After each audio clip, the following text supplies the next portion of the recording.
অজকুর আখা আদেন, আল্লাহ বলেন স্মরণ করো আদ জাতির ভাইয়ের কথা, অর্থাৎ পয়গম্বর হুদ আলাইহিস সালাম, এজ আনজারা কওমুল আহকাফ, যখন তিনি তার জাতিকে ভয় দেখাচ্ছিলেন সেই আহকাফে মানে বালুর টিলা অঞ্চলে।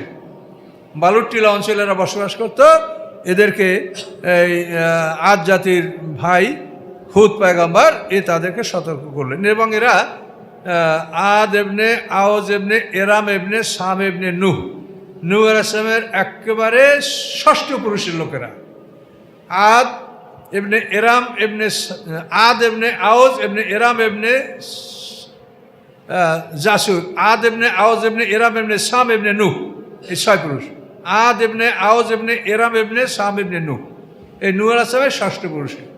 আর এরপরেই হলো সামুদ, সামুদের 1 পুরুষ এরা পরে। সামুদ এবনে জাসুর এবনে আওজ এবনে এরাম এবনে সাম এবনে নূহ, ওই সামুদের মানে আদের 1 পুরুষ পরে হলো সামুদ জাতি। এই 2টা জাতি পরপর পৃথিবীতে ছিল এবং নূহ আলাইহিস সালামের এরা বংশধর। তো আল্লাহ তাআলা বলেন যে হুদ আলাইহিস সালাম তাদেরকে আহকাফে, আহকাফ অর্থাৎ বালুর টিলা অঞ্চলে তাদেরকে সতর্ক করেছিলেন।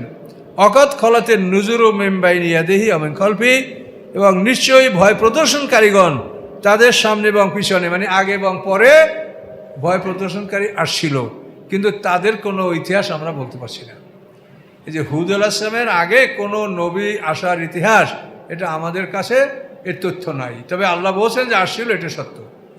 যেহেতু সব নবী রাসূলদের ইতিহাস তো কোরআনে আল্লাহ দেন নাই, মাত্র 25 জন নবীর নাম আছে কোরআনে। তো আল্লাহ বলছেন এই আদ জাতি যে নূহ আলাইহিস সালামের 6 পুরুষ, এর মধ্যে আল্লাহ তাআলা তাদের আগে এবং পরে আরও রসুল পাঠিয়েছেন। তো এই আদ জাতি থেকে 2টা জাতির কথা আমরা ইতিহাসে পাই, তাও কোরআনে ছিল জাদিস এবং তসম। জাদিস এবং তসম 2টা জাতির ইতিহাস পাওয়া যায়, এবং এই জাতির প্রতিও ভয় প্রদর্শনকারী আসছিল। আল্লাহ বলেন হুদ আলাইহিস সালাম বাইনি ইয়াদেহি আমিন কলবি, তার সামনে এবং পিছে আগে পরে নবী রসুল আসছিল। তারা কি বলছে? আল্লাহ তা'বুদু ইল্লাল্লাহ, আল্লাহ ছাড়া তোমরা কারো ইবাদত করবে না, আল্লাহ ছাড়া কারো গোলামি করবে না। আল্লাহ একমাত্র মাবুদ, তিনি বিশ্বের মালিক, তিনি একমাত্র পালনকর্তা, সৃষ্টিকর্তা। কাজে তোমরা আল্লাহ ছাড়া কারো ইবাদত করবে না। ইন্নী আখাফু আলাইকুম আযাবা ইয়াউমিন আযীম, নিশ্চয়ই আমি ভয় করি তোমাদের উপরে বড়দিনের শাস্তির কথা। বড়দিন হলো 50,000 বছরের দিন, যেটা এটা হচ্ছে বড়দিন। এই দিনের শাস্তির কথা আমি ভয় করছি। এই যে মূর্তি পূজা পৃথিবীতে ঢুকলো, এটা শয়তান, এটার প্রবর্তক। আদম আলাইহিস সালামের সন্তানরা যখন মারা গেল, তো মারা যাওয়ার পরে যখন ভালো লোক মারা যায়, মানুষ তার জন্য শোকতাপ করে। তো মানুষ তাদের শোকতাপ করত। এবং নূহ আলাইহিস সালামের সময় যে মূর্তিগুলি ছিল তার তো কোরআনে নাম আছে, উদ্দা, সুয়া, ইয়াগুস, ইয়াউক, নাসরা, এই 5টা মূর্তির নাম কোরআনে আছে। উদ্দা, সুয়া, ইয়াগুস, ইয়াউক, নাসরা। তো এদের সম্পর্কে তাফসীর কাকা বলেন যে এরা আদম সন্তান, আদম সন্তানদেরই হয়তো 2-1 পুরুষ নিষের, এরকম আদম সন্তানেরা, এরা ভালো মানুষ। তো এদের জন্য মানুষরা খুব বিলাপ করতো, আফসোস করতো। তো শয়তান একদিন এসে বলে কুমার যে আমি মাটির কাজ করি, আমি মাটির তৈজসপত্র আমি তৈরি করি। তো আপনারা যদি বলেন তা আপনাদের এই যে মুরব্বী মারা গেছে তার জন্য আপনারা শোকতাপ করেন, তার একটা মূর্তি যদি আমি বানাই দিই, আমাকে বলেন, আপনারা দেখবেন, তাকে দেখলে আপনার মনটা জুড়াবে। তো যদি বলেন যে আমি বানাই দিতে পারি, তো হ্যাঁ বানাই দাও। তো এটা বানাই দিয়েছে, আদম সন্তানের আকৃতি বানাই দিয়ে ওরা ঘরে রাখছে। দেখে ওদের ভালো লাগে যে আমাদের এক মুরব্বী। কিছুদিন পরে ওই শয়তান আবার এসে বলে আমাকে চিনেন, আমি যে আপনাদেরকে একটা আপনাদের মুরব্বীর প্রতিকৃতি, একটা তার পোর্ট্রেট, তার একটা ছবি বানিয়ে দিয়েছিলাম। হ্যাঁ, তো আপনাদের মনে করেন যে আমি আর একটা বানাই দেবো, আপনারা যেখানে বিশাল মজলিসে বসেন সেখানে এটাকে রাখবেন, ওনাকে রাখবেন, তো সবাই ওনাকে দেখে ভয় পাবে এবং মিথ্যা সাক্ষী দেবে না, ন্যায় বিচারের জন্য আপনাদের এটা সহায়ক হবে। যদি বলেন তাহলে আমি কিন্তু মজলিসে আপনাদের জন্য আপনাদের মুরব্বীর একটা ছবি, একটা মূর্তি করে দিতে পারি। হ্যাঁ দাও, দিছে। এরপরে কিছুকাল পরে আসে যে আপনারা যেখানে ইবাদত করেন সেখানে যদি আপনার এই মুরব্বী থাকে, তাহলে আপনারা মনে করবেন যে আমাদের মুরব্বীর সামনেই আমরা ইবাদত করছি, আমরা যখন ত্রুটি বিচ্যুতি না করি, তো ভালো করে আপনি ইবাদত করতে পারবেন। যদি বলেন যে আমি আপনার ইবাদতখানার জন্য একটা ছবি, একটা মূর্তি বানিয়ে দিতে পারি, মাশাআল্লাহ, হ্যাঁ করেন। কিন্তু কখনোই শয়তান বলেন যে এদের ইবাদত করেন, বানাই রাখছে। কয়েক পুরুষ পার হয়ে যাওয়ার পরে শয়তান সমাজের লোকদের কাছে এসে বলে যে তোমরা কি জানো তোমাদের মুরব্বীরা এই নেতাদের ইবাদত করতো, দেখো এদেরকে ঘরে রাখছে, মসজিদে রাখছে, তো তোমরা এদের ইবাদত করবে না, তো কার করবা? তোমাদের মুরব্বীরা তো এদেরই ইবাদত করেছে। তখন মানুষ শয়তানের কথা বিশ্বাস করে এই মূর্তিগুলির ইবাদত শুরু করে দিয়েছে। এইভাবে মূর্তি পূজার প্রবর্তক শয়তান। এই যে পৃথিবীতে যত অন্যায়, হারামি, লেওয়াতাত, পুরুষ মৈত্রী, এই সব কিছুর প্রবর্তক শয়তান। এই শয়তানিগুলি সব সমাজে প্রতিষ্ঠিত করেছে। তো মানুষ আসমানি কেতাব থেকে দূরে থাকার কারণে কিন্তু মানুষ এই বিষয়গুলি বুঝতে সক্ষম হয়নি। তারা নবী রাসূলদের কথা প্রত্যাখ্যান করেছে, আসমানি কেতাবের কথা শুনে নাই, ফলে তারা ক্ষতিগ্রস্ত হয়েছে। তো এভাবেই আল্লাহ বলেন যে এই আদ জাতির ভাই হুদ আলাইহিস সালাম তার সামনে পিছনে আমি নবী পাঠিয়েছিলাম, সকলেরই দাওয়াত ছিল আল্লাহ তা'বুদিল্লাহ, যে তোমরা আল্লাহ ছাড়া কারো ইবাদত করবে না।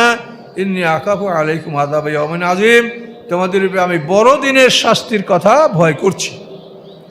এই কথা যখন পয়গম্বররা বললেন, বিশেষ করে আল্লাহর পয়গম্বর হুদ আলাইহিস সালাম বললেন, কলু, তখন তারা বলল, জি'তানা লিতাফিকানা আন আলিহাতিনা, তুমি কি আমাদের কাছে এই জন্য আসো যে আমাদেরকে আমাদের ইলাহদের থেকে তুমি ফিরাবে? আমরা যে ইলাহদের প্রতি আমরা আকৃষ্ট, তাদেরকে তার থেকে আমাদের ফিরাবে, এটা ফিরাতে আসো তোমরা? ফাতিনা বিমা তাইদুনা ইন কুনতুম মিনাস সাদিকিন, তুমি যা ভয় দেখাচ্ছ যে শাস্তি হবে, তুমি শাস্তি নিয়ে আসো যদি সত্যবাদী হয়ে থাকো, তুমি শাস্তি আমাদেরকে দাও, কিন্তু আমরা আমাদের এই মাবুদের থেকে আমরা ফিরবো না। এইভাবে তারা জিদ করলো। কলা, পয়গম্বর বললেন, ইন্নামাল ইলমু ইনদাল্লাহ, যে তোমাদের শাস্তি কখন আসবে এটা আল্লাহর কাছে, এটা আমরা বলতে পারছি না। কলা, পয়গম্বর বলবেন, তোমরা যে আমার কাছে শাস্তি দাবি করছো, ইন্নামাল ইলমু ইনদাল্লাহ, এই শাস্তি কখন আসবে এর জ্ঞান আল্লাহর কাছে, এটা আমরা জানি না।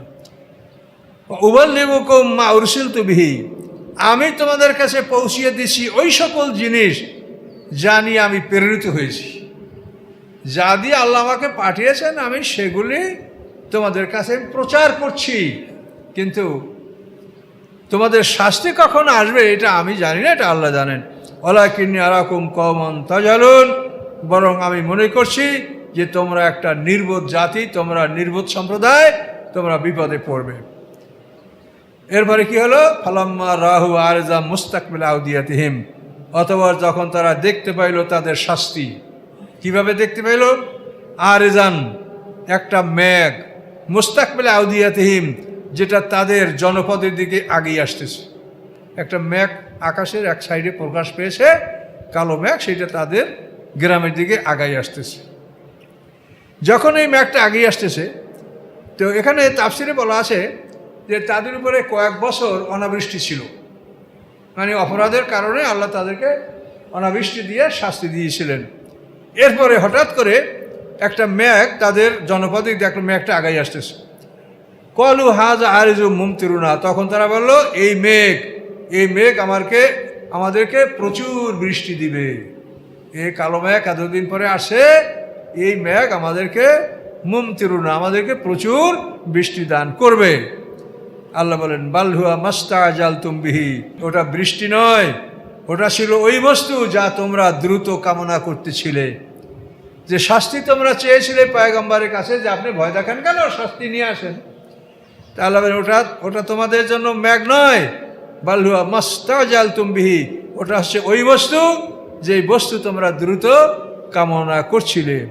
রিহুন ফিহা আযাবুন আলিম, বাতাস যার মধ্যে ছিল বেদনাদায়ক শাস্তি। ওই মেঘের মধ্যে এমন বাতাস ছিল, তুদাম্মিরু কুল্লা শাইইন বিআমরি রাব্বিহা, সে চুরমার করে দিয়েছিল, ধ্বংস করে দিয়েছিল সমস্ত বস্তু রবের আদেশে। ওই মেঘের মধ্যে এমন ভয়ঙ্কর বাতাস ছিল। আসবাউল আয়ুরিল্লাহ মাসাকিনুহুম, তারা এমন হয়ে গেছিল যে তাদের শুধু ঘর বাড়িগুলোই দেখা গেছে, যেখানে কিছু ঘর আছে কিন্তু কোনো অধিবাসী দেখা যায়নি। কাযালিকা নাজিল কওমাল মুজরিমিন, আল্লাহ এইভাবে আমি অপরাধী জাতিকে আমি শাস্তি দিয়ে থাকি। আদ জাতিকে এই শাস্তিটা দেওয়া আছে, অন্য জায়গায় আছে যে সাক্কার আলিম সাবা লায়ালম সাবাতা আইয়ামেন হুসুমা সামানিয়াতা আইয়ামেন সাবা লায়ালম ও সামানিয়াতা আইয়ামেন হুসুমা সাবা লায়ালেন ও সামানিয়াতা আইয়ামেন হুসুমা 7 রাত 8 দিন। এই মেঘে যে বাতাসটা আসছিল সাবা লায়ালেন 7 রাত ও সামানিয়াতা আইয়াম এবং 8 দিন হুসুমা অনবরত, এইভাবে এই প্রচণ্ড ঝোড়ো হয়ে তাদের উপরে আসে, আইসা তাদের মানুষ গরু পশু সব আকাশে উঠেই ফেলছে, মনে হয় যেন ঘুরি উঠছে। ওইখান থেকে আবার ফেলে দিয়েছে, ফেলে দেওয়ার পরে আবার ওই বাতাস দ্বারা বালুর ঝড় প্রবাহিত করে বালুর মধ্যে চাপা দিয়ে দিয়েছে। চাপা দিয়ে আবার যখন আদা মরা হয়েছে তখন আবার বালু বাতাস দিয়ে হটাই নিয়েছে। এইভাবে 7 রাত 8 দিন পর্যন্ত তাদেরকে আশ্রাইয়া একেবারে কাপড় কাচার মতো এরকম চুরমার করে তাদেরকে ধ্বংস করা হয়েছে। আদ জাতি তারা যেমন শক্তিশালী জাতি ছিল তেমন আল্লাহ তাদেরকে সেভাবে ধ্বংস করেছে। আল্লাহ বলেন ফাসবাউ লা ইউরা ইল্লা মাসাকিনুহুম, তাদের অবস্থাটা এমন হলো যে তাদের বাড়িঘর ছাড়া আর কিছুই দেখা যাচ্ছিল না। কাযালিকা নাজিল কওমাল মুজরিমিন, এভাবেই আমি অপরাধীদেরকে শাস্তি দিয়ে থাকি। আল্লাহ বলেন ওয়ালাকাদ মাক্কান্নাহুম ফিমা মাক্কান্নাকুম ফি, আল্লাহ বলেন নিশ্চয়ই আমি তাদেরকে দিয়েছিলাম প্রতিষ্ঠা, এমন প্রতিষ্ঠা যা তোমাদেরকে আমি দেই নাই। মানে এখানে না, যে তাদেরকে এত ধন সম্পদ আওলাদ পর্যন্ত পশু আমি এত কিছু দিয়েছিলাম, হে মক্কাবাসী তোমাদেরকে আমি তত কিছু দেই নেই। মক্কাবাসীদেরকে আল্লাহ বলছে যে তাদের মতো তোমাদেরকে আমি দেই নাই। ও জাআলনা লাহুম সামউ আবসারা, আমি করেছিলাম তাদের জন্য শ্রবণ শক্তি, তাদেরকে দান করেছিলাম দৃষ্টিশক্তি, আফেদাতা তাদেরকে দিয়েছিলাম অন্তঃকরণ, কিন্তু ফামা আগনা আনহুম, তাদের এই শ্রবণ শক্তি দৃষ্টিশক্তি অন্তঃকরণ তাদের কোনো উপকারে আসে নাই। অর্থাৎ এগুলি দ্বারা তারা কোনো সঠিক চিন্তা করে নাই, সঠিক দেখে নাই, সঠিক শোনে নাই, এগুলির সদ্ব্যবহার তারা করে নাই। ফামা আগনাম আনহুম সামুম ওলা আবসারহুম ওলা আফেদাতুম, ফলে তাদের শ্রবণ শক্তি তাদের দৃষ্টিশক্তি তাদের অন্তর মেনসাই কোনো কাজে আসে নাই। ইজ কানু ইয়াজহাদুন, যখন তারা অস্বীকার করছিল বে আয়াতিল্লাহ আল্লাহর আয়াতগুলি, ও হাকাবি মা কানু বিয়াস্তাজিউন, এবং তাদেরকে ওই বস্তুগুলি তাদেরকে পরিবেষ্টিত করেছিল যে বিষয়গুলি নিয়ে তারা উপহাস করতেছিল। তোমার শাস্তি কই আসুক, দেখি তোমার শাস্তি কখন আসে। এই 4টে উপহাসের ফলে তারা মনে করেছিল যে মেঘ আসছে, মেঘে বৃষ্টি হবে, কিন্তু ওই মেঘের মধ্যেই ছিল তাদের জন্য শাস্তি, এবং এই শাস্তিময় বাতাস এভাবে আল্লাহ তাআলা আদ জাতিকে ধ্বংস করে দিয়েছেন। তো এভাবে আল্লাহ তাআলা এগুলি শোনাচ্ছেন মক্কাবাসীদেরকে যে তোমরাও যদি মুহাম্মদ সাল্লাল্লাহু আলাইহি ওয়াসাল্লামের অনুকরণ না করো তাহলে এই ইতিহাস যেমন শোনালাম এরকম তোমরাও ধ্বংস হবে। আর হয়েছেও তাই। ঈমান যারা আনে নাই তারা বদরের যুদ্ধে তারা শেষ হয়েছে। এরপরে বদরের পরে উহুদ, খন্দক, মক্কা বিজয় পর্যন্ত কাফেরদেরই পরাজয়, কাফেরদেরই ধ্বংস হয়েছে। মক্কা বিজয়ের পরে দেখছে যে আর কোনো উপায় নাই, এখন আসল জায়গাটাই আমাদের মুহাম্মদ সাল্লাল্লাহু আলাইহি ওয়াসাল্লাম দখল করেছে, এখন উপায় নাই, ইচ্ছা অনিচ্ছায় তারা সবাই ইসলাম গ্রহণ করেছে। তো এটাই আল্লাহ বলেন যে পূর্ববর্তী জাতিদের সাথে আমার যে আচরণ তোমাদের সাথে ওটাই থাকবে। সুন্নাতা মান কাদ আরসালনা কাবলাকুম মির রাসূলিনা ওয়ালা তাজিদুল সুন্নাতিনা তাহবিলা। আল্লাহ বলেন হে রাসূল, আমার যে কর্মধারা, আমার যে নিয়ম, এই নিয়মটা পূর্ববর্তীদের সাথে যেরকম ছিল আপনার সাথে ওভাবেই থাকবে। আল্লাহর সুন্নাতের কোনো পরিবর্তন হয় না। কাজে এভাবে আল্লাহ তাআলা এই আহকাফ, এই বালুটিলা অঞ্চলে আদ জাতির বসবাস, এবং এখানে এভাবে তারা ধ্বংস হয়েছে। ধ্বংসের পরে এদের সাথে পয়গম্বরের সাথে যে অল্প সংখ্যক মুসলমান ছিল এরা ধ্বংস হয় নাই। একটা পয়গম্বরটা রেখা দিয়েছিলেন, এই রেখার ভিতরের দিকে ইমানদাররা ছিল, তারা ধ্বংস হয় নাই। এই স্বল্প গুটি কয়েক লোকের মাধ্যমে আবার পরবর্তীতে বিরাট একটা জাতি সৃষ্টি হয়েছে, সামুদ জাতি। এই সামুদ জাতি আবার 1 পুরুষ পরে তারাও ধ্বংস হয়েছে। তো এভাবেই আল্লাহ তাআলা ধ্বংসের ইতিহাসগুলি আমাদেরকে দেখাচ্ছেন। তো আমরা দেখছি, আমাদের সতর্ক হওয়া উচিত, আমরা যেন সবাই আল্লাহর পথে থাকতে পারি। সকলে বলি আল্লাহুম্মা আমিন। ওয়ালাকাদ আহলাকনা মা হাওলাকুম মিনাল কুরা, আল্লাহ বলেন নিশ্চয়ই আমি ধ্বংস করেছি তোমাদের চারপাশের জনবস্তিগুলি। মক্কাবাসীদেরকে, কোরাইশদেরকে লক্ষ্য করে বলছে তোমাদের চারপাশে যারা, এদেরকে আমি ধ্বংস করেছি। দক্ষিণ দিকে আপনি বলতে পারেন আদ জাতি, পূর্ব দিকে সামুদ জাতি, তারপরে উত্তর দিকে ইব্রাহিম আলাইহিস সালামের জামানায় নামরুদ জাতি, পশ্চিম দিকে মিশরে ফেরাউন এবং তার বংশধর, এগুলো কিন্তু আরবের চতুর্পাশেই। তো আল্লাহ বলেন, নিশ্চয়ই আমি ধ্বংস করেছি তোমাদের চারপাশের জনবসতিগুলি। ও সর্রাফনাল আয়াতে, এবং আমি বর্ণনা করে দিয়েছি আমার আয়াতগুলি, লাআল্লাহুম ইয়ারজিউন, যাতে তারা ফিরে আসতে পারে। তারা আল্লাহর পথে ফিরে আসার জন্য তাদের কাছে আয়াতগুলি পাঠ করে শোনানো হয়েছে। এই ব্যবস্থা আল্লাহ তাআলা করেছেন নবী রাসূল এবং ওরাসাতুল আম্বিয়া এদের মাধ্যমে। আল্লাহ বলেন, আমি এদেরকে ধ্বংস করেছি। এখন বলো, ফালাউলা নাসারাহুমুল্লাযীনা আত্তাখাযু মিন দুনিল্লাহি কুরবানান আলেহা, কেন সাহায্য করল না তাদেরকে আল্লাহকে বাদ দিয়ে তারা যে কোরবানান আলেহা, আল্লাহর কাছে নিয়ে যাওয়ার জন্য সাহায্যকারী মাবুদ যে নির্বাচন করেছিল, এরা তাদের উপকার করলো না কেন? ওসিলা, এই যে একটা ওসিলার ধারণা আমাদের সমাজে বিদ্যমান, তো সেইটা আল্লাহ বলেন কোরবান আলেহা যারা, মানে আল্লাহর কাছে পৌঁছিয়ে দেবে, নিকটে নিয়ে যাবে মাধ্যম। আল্লাহ বলেন, এদেরকে তোমরা ধারণা করছো কেউ এই দেবদেবী, কেউ মানুষ, এই বিভিন্ন রকমের তোমরা মাধ্যম নির্বাচন করেছো আল্লাহকে বাদ দিয়া, কোরবানান আলেহা। তোমরা বলো যে এরা আমাদের আল্লাহর নৈকট্যে পৌঁছাবে, আল্লাহর কাছে নিয়ে যাবে। আল্লাহ বলেন, আমি যখন ধ্বংস করলাম তখন এই কোরবানান আলেহা যারা, এরা তাদেরকে রক্ষা কেন করলো না? এখন বলেন, বোঝেন। এই জন্য আল্লাহর কাছে পৌঁছিয়ে দেওয়ার কোনো মাধ্যম আপনার প্রয়োজন নাই। তার কারণ আল্লাহ যে মাধ্যম রেখে দিয়েছেন, এর সেইতে নিকটে কোনো মাধ্যম আপনি রাখতে পারেন না। আল্লাহর মাধ্যম হলো আপনার কাঁধে অথবা আপনার মাড়িতে কেরামন কাতিবিন ফেরেশতা বসাই রাখছে, যে আপনি কি করেন এটা তার কাছে যাবে। আল্লাহ জানেন, তারপরে সিস্টেম রেখেছেন আমাদের বোঝার জন্য। তো আল্লাহ যে মাধ্যম, মানে তার কাছে একটা বিষয় পৌঁছানোর যে মাধ্যম আল্লাহ যেটা রেখেছেন, এর সেইতে কাছাকাছি কোনো মাধ্যম স্থাপন করার ক্ষমতা আপনাদের আছে? বলেন। তাহলে কোরআন থেকে আপনি স্পষ্ট পাচ্ছেন যে আল্লাহ তাআলা আপনার অবস্থাটা জানবেন, আপনার ভালো মন্দ অবগত হবেন। এই জন্য আল্লাহ যে ব্যবস্থাপনাটা করে রেখেছেন, এর সেইতে আরও নিকটে কোনো ব্যবস্থাপনা আপনারা স্থাপন করতে পারেন। সেই জন্য আল্লাহ বলেন যে তোমরা এই যে কোরবানান আলেহা, যে আল্লাহর কাছে পৌঁছিয়ে দিবে, ইশালে সব দোয়া পৌঁছিয়ে দিবে। দোয়াকে পৌঁছাবে, দোয়া পৌঁছানোর জন্য তো আপনার ফেরেশতারাই বসে লিখছে। এখন লিখছে, আসরের পরে যাবে, আসর পরে যা আসবে তারা ভরে যাবে। তা আপনাকে পৌঁছিয়ে দিতে আর কে আছে? কাকে আপনি নিয়োগ করতে পারেন? কাজে এই সমস্ত চিন্তাধারা, এই শিরকি আকিদা, এর থেকে আমাদের আত্মরক্ষা করতে হবে, নিজেদেরকে বাঁচতে হবে। খবরদার, শিরক নিয়ে মারা গেলে তার কোনো উপায় নেই। এই জন্য আপনারা কোরআনকে ভালো করে পড়েন, বোঝেন, শেখেন, এর থেকে উপদেশ গ্রহণ করেন। তা আল্লাহ বলেন, কেন তাদেরকে সাহায্য করলো না আল্লাহকে বাদ দিয়া তারা যারা কোরবানান আলেহা, আল্লাহর নিকটে পৌঁছিয়ে দেওয়ার জন্য যে তারা মাবুদ নির্বাচন করেছিল, তাদেরকে রক্ষা কেন করলো না? তারা তাদেরকে রক্ষা কেন করলো না? বল দল্লু, বরং ওরা বিপদগামী হয়েছে, পথ হারিয়েছে। ওরা সিরাতাল মুস্তাকিম, রাস্তাকে হারিয়েছে। দাল্লা আনহুম, ওদের থেকে রাস্তা হারিয়ে গেছে। যালিকা ইফকুহুম, এবং এটা তাদের মিথ্যা রচনা।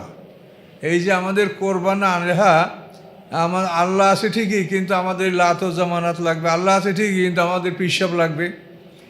তো আল্লাহ বলেন, জালিকা ইফকুহুম, এটা তাদের মিথ্যা রচনা, কিছু লাগবে না। আপনি যা করেন, আল্লাহর পক্ষ থেকে যাবতীয় ব্যবস্থাপনা আল্লাহ করে রেখেছেন। আপনার জন্য এই নিকটে পৌঁছিয়ে দেওয়ার জন্য মাধ্যম লাগবে না। এই মাধ্যম দাবিকারী যারা, তারা পৃথিবীর সবচাইতে লাভবান বিনা পুঁজিতে ব্যবসা তাদের, এবং হাজার হাজার কোটি টাকার মালিক। কি কারণে, কি উদ্দেশ্যে আপনার টাকাটা দিচ্ছেন? বলেন, কারণটা বলেন। আল্লাহ দিতে বসে ফকির, মিসকিন, ইয়েতিম, আত্মীয় স্বজন, প্রতিবেশী, এদেরকে, কিন্তু তারা কি হয় আপনার? তো এটা বলার কারণে আমাদের বিরুদ্ধে আসে ফতুয়া, তার কারণ স্বার্থ। কথা বুঝতে পারছেন? এটা আপনারা শুনলে মনে কষ্ট পাবেন। এইসব কারণের জন্য আমাদেরকে হত্যা করার ষড়যন্ত্র করা হয়েছে। আমার এলাকায় ডাকাতদেরকে হায়ার করা হয়েছে, কিন্তু পরে ওরাই আমাকে বলে দিয়েছে। তার কারণ আমার কিছু ঘনিষ্ঠ লোকজন আছে যাদেরকে ওরাও ভালোবাসে, মানে পীর গ্রুপেরই লোক, কিন্তু খুব ভালো মানুষ, কিন্তু আমার সাথে তাদের ঘনিষ্ঠতা বন্ধুত্ব ছিল। কাজে বিভিন্ন জিনিস বিবেচনা করে আমাকে সব বলে দিয়েছে। তাহলে এটা আমার বলা ঠিক না। তারপর বলছি এই জন্য যে তারা আমাদেরকে কত শত্রু মনে করে। একটা মানুষকে একেবারে পৃথিবীতে তারাই মানে শেষ করে দেয়, এটা কত বড় শত্রু যে তাদের বিরাট স্বার্থ এটা আমরা নষ্ট করছি। তো স্বার্থ নষ্ট করে কি আমি কি দখল করছি সেটা? তাদের স্বার্থ নষ্ট করে আমি কি সেটা দখল করছি? আমি তো আল্লাহর জন্য বলছি যে তোমরা কয়দিন খাবা। এই দেখেন আপনাদের সামনে একটা লাশ গোসল করানো হচ্ছে, কি বলে আপনাদের মনে বলেন? আমি তো এরকম একদিন শুয়ে থাকবো নিথর নিস্তব্ধ, কি করা হচ্ছে কি সে জানে। এই গোসল করে তার বিদায়ের সময়, এই বিদায়টা কার না হবে আমাদের বলেন? কাজে এই দুনিয়া উপার্জন করার জন্য আজকে আমরা আলেম সমাজ, আমরা বিভিন্ন স্তরের মানুষ এমনভাবে আমরা লেগেছি, এটা সম্পূর্ণ শয়তানের পরামর্শ। কি হবে দেখেন, ওই লোকটা কি নিয়ে যাচ্ছে, আপনি কি নিয়ে যাবেন? যখন আপনার সামনে আজরাইল হাজির হবে, আপনি 10 তলা 20 তলার মালিক, কোটি কোটি টাকার মালিক, আপনি কি নিয়ে যাবেন? সব সম্পদ আজরাইলকে দিয়ে 1 মিনিট সময় নিতে পারবেন তার থেকে? কাজে এটা সত্ত্বেও শয়তান আমাদেরকে ভুলিয়ে রেখেছে। ফানসাহুম যিকরাল্লাহ, আল্লাহর স্মরণকে ভুলিয়ে দিয়েছে শয়তান। কাজে আল্লাহকে ভুলিয়েন না, আল্লাহর কথা মানেন। কাজে আল্লাহ তাআলা কীভাবে আপনাকে দেখবেন, দেখভাল করেন, দেখছেন, হিসাব নেবেন, নিকাশ করবেন, আপনার আমল গ্রহণ করবেন, এটা আল্লাহ যে ব্যবস্থাপনা করে রেখেছেন, এর চাইতে ভালো কোনো ব্যবস্থা বা এর সমকক্ষ কোনো ব্যবস্থা করার ক্ষমতা আমাদের কারো নাই। আল্লাহ বলেন ওয়াযালিকা ইফকুহুম, এটা হচ্ছে তাদের মিথ্যা রচনা। ওমা কানু ইয়াফতারুন, এবং যা তারা মিথ্যা রচনা করত, এটা হচ্ছে তারই ফলাফল যে কোরবানান আলেহা, এরা তাদেরকে রক্ষা করবে, হেফাজত করবে, সাহায্য করবে। এই যে কত সব লোকের বই পুস্তক লেখা যে মৃত্যুর সময় শয়তান আসবে প্রসাব খাওয়ার জন্য, তখন পিসাব তাকে ঠেকাবে যে না তুই পানি পান করিস, মৃত্যুর সময় তার উপকার করবে, এই সময় বইতে লেখা আছে না? এই সমস্ত এই কোরবান আনাহাদের বইতে কি ভয়ঙ্কর অবস্থা সমাজে। মানুষ নামাজ পড়ছে অথচ সে শিরক করে যাচ্ছে। কাজে আপনারা সতর্ক থাকেন। আল্লাহ কোরআনে যা বলছে তাই মানেন, আমিও মানবো, আপনারা মানেন, এটাই মুক্তি, এটাই কল্যাণ। তো অমাকান ইফতারুন, ইফতারা মানে মিথ্যা রচনা, এটা তাদের মিথ্যা বলা এবং মিথ্যা রচনা, এর ফলেই তারা এগুলা করছিল দুনিয়াতে, কোরবান আলেহা নির্বাচন করেছে। ওয়াইজা সারাফনা ইলাইকা নাফরাম মিনাল জিন্নি ইয়াসতামিউনাল কুরআনা, যখন আমি পাঠিয়ে দিয়েছিলাম আপনার কাছে একদল জিন, ইয়াসতামিউনাল কুরআনা, যারা কান লাগিয়ে শুনতেছিল। সামিয়া মানে শোনা, আর ইয়াসতামিউনা এখানে শব্দ বেশি, তার মানে শোনা। তো যেখানে শব্দ বেশি সেখানে অর্থও বেশি। সামিয়া মানে ইয়াসমাউনা যদি হইতো, ইয়াসমাউনা তারা শুনতেছিল, ইয়াসতামিউনা একটা শিন বাড়ানো হলো না, তখন অর্থ হবে যে কান লাগাইয়া শুনতেছিল। কি বুঝতে পারছেন? যেখানে শব্দ বেশি সেখানে অর্থ বাড়বে। ইয়াসমাউনা বললে হইতো যে তারা শুনতেছিল, কিন্তু ইয়াসমাউনা না বলল কি ইয়াসতামিউনা, শব্দ একটা বাড়াই দিলেন, অক্ষর একটা বাড়াই দিলেন, যে যেখানে অক্ষরটা বাড়লো সেখানে অর্থ বেশি বোঝা গেল। কি ইয়াসতামিউনা মানে তারা কান লাগাইয়া শুনতেছিল, তারা মনোযোগ সহকারে শুনতেছিল। কি বুঝতে পারছেন? তো কান লাগাইয়া মনোযোগ সহকারে কোরআন শুনতেছিল। ফালাম্মা হাজারুহু, যখন তারা আল্লাহ রসুলের সামনে উপস্থিত হয়েছিল, কলু আনসিতু, তখন তারা বলল চুপ করো, থামো। ফালাম্মা কুজিয়া, অথবা যখন শেষ করা হলো, নামাজ যখন শেষ করা হলো, আল্লাহ কওমি মুনজিরিন, তখন তারা তাদের জাতির কাছে ভয় প্রদর্শনকারী হিসেবে তারা ফিরে গেল। এটা হচ্ছে আল্লাহর রসুল তায়েব গিয়েছিলেন নবুয়তের 10ম বছরে, আবু তালেব ইন্তেকাল করলেন, চাচা আবু তালেব বিবি খাদিজা ইন্তেকাল করলেন, আর রাসূল অভিভাবক শূন্য হয়ে পড়লেন এবং মনের দুঃখে তিনি তায়েফে, যেখানে আল্লাহ রসুলের দুধ মায়ের বাড়ি ছিল, হালিমা সাদিয়ার বাড়ি, ওই সব অঞ্চলে তিনি গেছিলেন এবং সেখানে আল্লাহ রসুল খুব নির্যাতিত হয়েছিলেন, এটা আপনারা জানেন। তায়েফে ওখান থেকে আল্লাহ রসুল উতবা বিন রবিয়া, সাহেব বিন রবিয়ার আঙ্গুর বাগানে ঢুকে পড়েছিলেন ওই নির্যাতনের মধ্যে। এই বাগানে ঢুকে পড়ার পরে শত্রুরা আল্লাহ রসুলকে ছেড়ে ওরা চলে গিয়েছিল। তার কারণ আরবের একটা নিয়ম আছে যে কোনো মানুষ যদি কারো বাড়ির সীমানায় ঢোকে এবং আশ্রয় কামনা করে, তখন ওই লোকটাকে আশ্রয় দেওয়া এটা কর্তব্য। এটা হলো তাদের সামাজিক একটা প্রথা। ছেলেকে হত্যা করেছে, এই লোক যদি বাবার বাড়িতে আশ্রয় নেয়, তা আশ্রয় নিলে বাবাই তাকে আশ্রয় দিবে। এটা তাদের একটা সামাজিক প্রথা ছিল, ফিউজিটিভ। আশ্রয় প্রার্থীকে তারা আশ্রয় দিবে।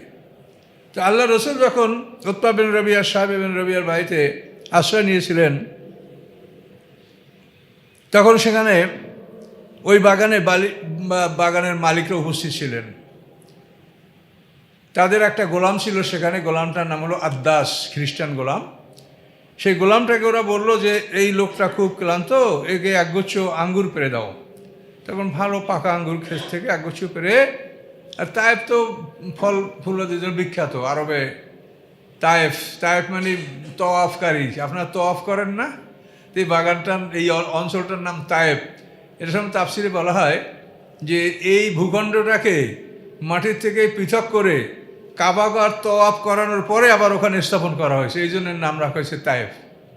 এবং এটা আরবের মানে সবচাইতে মানে উর্বর জমিন এবং সব ধরনের ফসল সেখানে উৎপন্ন হয়। তো নাম তার তায়েফ, আর তাফসীরকারক এটা বলেন কথার সাথে মিল আছে। এখন কতখানি সত্য মিথ্যা আল্লাহ ভালো জানেন। তায়েফ। তো আল্লাহ রসুল যখন এই আঙ্গুরগুচ্ছ পেয়ালায় ধরলেন, তখন বললেন বিসমিল্লাহির রহমানির রহিম। তখন ওই আদ্দাস গোলামটা বলল যে এই কথাগুলি আপনি কোথায় পেয়েছেন? এ দেশের লোকেরা তো এই কথা বলে না। তখন আল্লাহ রসুল বলেন যে তাহলে আপনার দেশ কোথায়? বলে আমার দেশ নিনুয়া। নিনুয়া হলো দজলা নদীর উত্তর পরে, ইউনূস আলাইহিস সালামের দেশ। তখন ওই গোলামটা বলে আমার বাড়ি নিনুয়া। তখন আল্লাহ রসুল বলেন যে আপনি ইউনূস আলাইহিস সালামের দেশের লোক। তখন আদ্দাস নামক খ্রিস্টান গোলামটা অবাক হয়ে গেল যে ইউনূস আলাইহিস সালামের নাম তো এই দেশে কোনো লোক জানে না, আপনি কি করে জানলেন? তখন আল্লাহ রসুল বললেন যে ইউনূস আলাইহিস সালাম একজন আল্লাহর পয়গম্বর, আমি একজন আল্লাহর পয়গম্বর, সে আমার ভাই, আমি তাকে চিনি। তখন এই খ্রিস্টান গোলাম আল্লাহ রসুলের হস্তপদ চুম্বন করলেন। তখন ওরা মালিকরা অসন্তুষ্ট হলো যে আমাদের গোলামটা বোধহয় নষ্ট হয়ে গেল, তার অনুকরণ করবে গোলাম। তারা গোলামকে বুঝালো যে খবরদার তুমি তার অনুকরণ করবে না। তো এই পর্বের পরে আল্লাহ রসুল ওখান থেকে কারণে মানাজেল নামক জায়গায় গেলেন এবং সেখানে যাওয়ার পরে মোনাজাত করলেন, এক আবেগপূর্ণ মোনাজাত।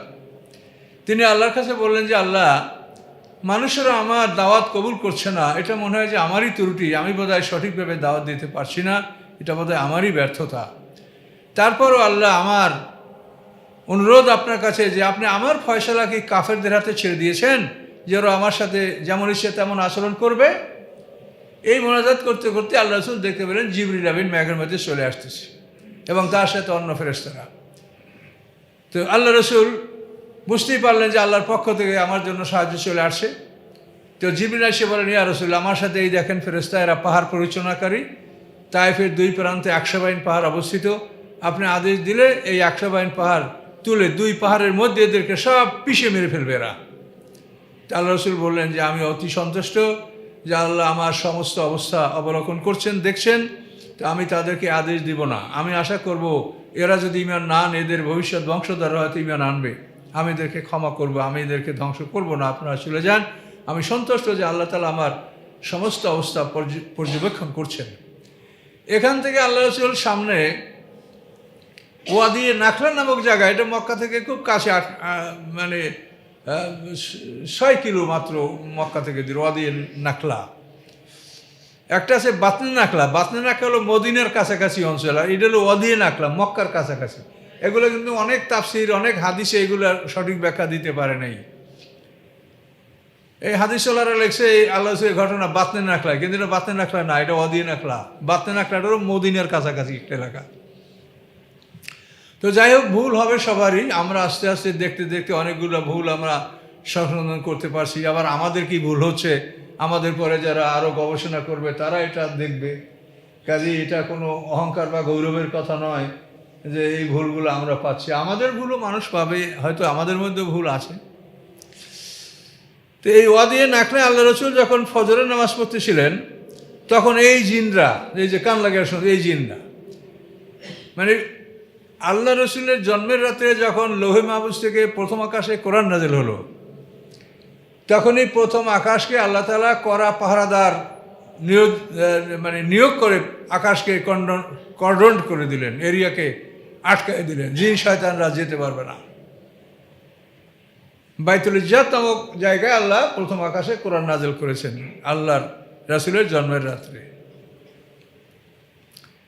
তো এইখানে যখন এই ফেরেশতাদের পাহারা, তারকার সাথে ক্ষেপণাস্ত্র স্থাপন করা, শয়তানরা জিনেরা ওখানে গেলে যেতে পারে না, টিকতে পারে না, মার খায়, তখন ওরা এই যে প্রধান শয়তান আজাজিল তার কাছে এসে বললো যে এই একটা অবস্থা, কি হয়েছে? আজাজিল বলল যে এটা আকাশের কোনো ব্যাপার না, এটা জমিনে কিছু ঘটেছে, তার প্রতিফলন আকাশে গেছে।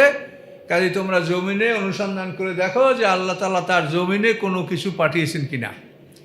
তখন ওই জিনদের বিভিন্ন ডেপুটেশন দল, এরা মানে বিভিন্নভাবে বিভক্ত হয়ে সারা পৃথিবীতে ঘোরাফেরা করছিল দেখার জন্য। তো এই একটা দল, এরা হলো নসিবান শহরের জিন, এরা সংখ্যায় 9 জন ছিল। তো এই জিনেরা মানে আল্লাহ রসুলের ওয়াদিয়ে নাখলায় ফজরের নামাজের সময় কেরাত শুনতে পাইলেন। এই শুনতে পেয়ে এই যে ফালাম্মা হাজারুহু, যখন তারা রাসূলের কাছে উপস্থিত হলেন, কলু আনসিতু, তখন তারা বলল যে তোমরা চুপ করো, থামো। ফালাম্মা কুজিয়া, এরপর যখন শেষ হলো, আল্লাহু ইলা কওমিন মুনজিরিন, তখন তারা জাতির কাছে ভয় প্রদর্শনকারী হিসাবে ফিরে গেল। এবং কি ভয় তারা দেখিয়েছে, জাতি কি কি বলছে, এটা সূরা জিনের মধ্যে বিস্তারিত বলা আছে। তারা জাতির কাছে যে কি সম্বোধন করেছে, যা কি বলেছে কথাগুলি সূরা জিনের মধ্যে এটা বিস্তারিত বর্ণনা আছে। শোনেন তারা কি বলছে। কলু, তারা বলছিল, ইয়া কওমানা, হে আমাদের জাতি। ওরা জিনরা ওই জিন জাতিদেরকে লক্ষ্য করে বলছিল, ইন্না সামেনা কিতাবান উনজিলা মিন বাদে মূসা, নিশ্চয়ই আমরা শুনেছি একটা কিতাব উনজিলা অবতীর্ণ হয়েছে মিন বাদে মূসা, মূসা আলাইহিস সালামের পরে। মানে মূসা আলাইহিস সালামের পরে আরও কিতাব, তাওরাত, জাবুর, মানে তাওরাতের পরে জাবুর, ইনজিল, এইসব কিতাব সম্বন্ধে জিনদের অবগতি তারা জানতো না। এই জন্য তারা সরাসরি তাওরাতের কথাই বলছে যে ইন্না সামেনা কিতাবান উনজিলা মিন বাদে মূসা, আমরা শুনেছি একটা কিতাব অবতীর্ণ হয়েছে মূসা আলাইহিস সালামের পরে। তো মূসা আলাইহিস সালামের পরে দাউদ আলাইহিস সালাম, ঈসা আলাইহিস সালামের যে কিতাব নাযিল হয়েছে, এই জিনেরা জানতো না। এই জন্য ওরা যা বলছে আল্লাহ কিন্তু সেটাই এখানে কোরআনে বলেছেন। এই কিতাব কি মুসাদ্দিকাল লিমা বাইনা ইয়াদাইহি, এই কিতাব অনুমোদন করে ওই সব কিছু যা তাদের সামনে আছে। ইহাদি ইলাল হক, এবং এই কিতাব পথ দেখায় সত্যের দিকে, সত্য পথ দেখায়। ইলা তরিকিম মুস্তাকিম, এবং সত্য পথ সিরাতাল মুস্তাকিম, এই কিতাব দেখাচ্ছে। এমন একটা কিতাব নাযিল হয়েছে, এটা আমরা শুনে এসেছি। ইয়া কওমানা, হে আমাদের জাতি, আজিবু দায় আল্লাহ, আল্লাহর দায়ীকে, আল্লাহর দায়ী, আল্লাহর পক্ষ থেকে আহ্বানকারী, তার আহ্বানে তোমরা সাড়া দাও। আজিবু, জবাব দাও। তোমরা আল্লাহর পক্ষ থেকে যে আহ্বানকারী দায়ী, তার আহ্বানে তোমরা সাড়া দাও। ও আমিনুবি, তার প্রতি ঈমান আনো। তাহলে কী হবে? ইয়াগফির লাকুম মিন যুনুবিকুম, আল্লাহ তাআলা তোমাদের গুনাহ মাফ করে দিবেন। ও ইউজিরকুম মিন আযাবিন আলীম, এবং তোমাদেরকে মুক্তি দিবেন বেদনাদায়ক শাস্তি হতে। অমান লা ইউজিব দাই আল্লাহ, এবং আল্লাহর এই আহ্বানকারীর আহ্বানে যে সাড়া দিবে না, ফালাইসা বিমুজিজিন ফিল আরদ, সে পৃথিবীতে কোথাও পালাতে পারবে না। কোথাও পালিয়ে যাবে, এড়িয়ে যাবে, কোথাও পালাতে পারবে না। ওয়ালাইসা লাহু মিন দুনি আউলিয়া, এবং আল্লাহর মোকাবেলায় তার কোনো সাহায্যকারীও থাকবে না। উলাইকা ফি দালালিন মুবিন, নিশ্চয়ই এরা স্পষ্ট ভুল পথে অবস্থান করছে। জিনেরা এই দাওয়াত তার জাতির কাছে দিল। তাহলে জিনেরা যারা ইসলাম গ্রহণ করছে, তারাও কোরআনের প্রচার তারা করেছে, এটা স্পষ্ট কোরআনে পাওয়া যাচ্ছে যে তারা, এবং এর বহু ঘটনা অন্য অন্য বিভিন্ন জায়গায় এদের ব্যাপারে আছে যে জিনদের মধ্যে অনেক জিন ইসলাম গ্রহণ করেছে এবং তারা কোরআনের পক্ষে মুসলমানদের পক্ষে বিভিন্নভাবে বিভিন্ন কাজকর্ম করেছে। সূরা আহকাফের 32 নম্বর আয়াত পর্যন্ত আলোচনা করেছিলাম, যেখানে আমরা জানতে পেরেছি যে জিন জাতিরা আল্লাহ রসুলের প্রতি ঈমান এনে জাতির কাছে গিয়ে তাদেরকে তারা সতর্ক করেছে। তাহলে এখানে দেখেন একটা গায়েবী বিশ্বাসের ব্যাপার। আমরা জিন জাতি দেখতে পাই না, কিন্তু সেই জাতিটা যে আসে এটা কিন্তু আমরা অনুভব করি। এই বিভিন্ন সময় দেখেন স্বপ্নের মাধ্যমে, কোনো সময় বাস্তবে, নানাভাবেই কিন্তু আমরা জিন জাতি আক্রান্ত হয়েই থাকি। এটা কিন্তু আমরা দেখতে পাচ্ছি, বুঝতে পারছি। তো এই জন্য আল্লাহ যা বলছেন সবই সত্য, সবই ঠিক। ফেরেশতা আছে, জিন জাতিও আছে, জান্নাত জাহান্নাম সবই আছে। একটা যদি থাকে তো অন্যগুলোও আছে। তো জিন জাতির অস্তিত্ব কিন্তু আমরা নানাভাবেই আমরা উপলব্ধি করতে পারছি যে জিন জাতির অস্তিত্ব আছে। তারা নানাভাবে মানুষের সাথে বিভিন্ন রকমের প্রতারণা করে, কষ্ট দেয়, নানা সমস্যা সৃষ্টি করে, মানুষকে পাগল বানায়, ইত্যাদি ইত্যাদি। আবার তাদের মধ্যে ঈমানদারও আছে, যেমন আমরা মুহাম্মদের উম্মত। তো ১,৫০০ বছর পার হয়ে যাওয়ার পরে আমরা মানুষেরা যখন আল্লাহর উম্মত আছি, তো ওদের মধ্যেও ঈমানদার পৃথিবীতে থাকতে পারে, কিন্তু ওদেরকে আমরা দেখতে পাই না, চিনতে পারি না, এই জন্য আমরা এটা বুঝতে পারছি না।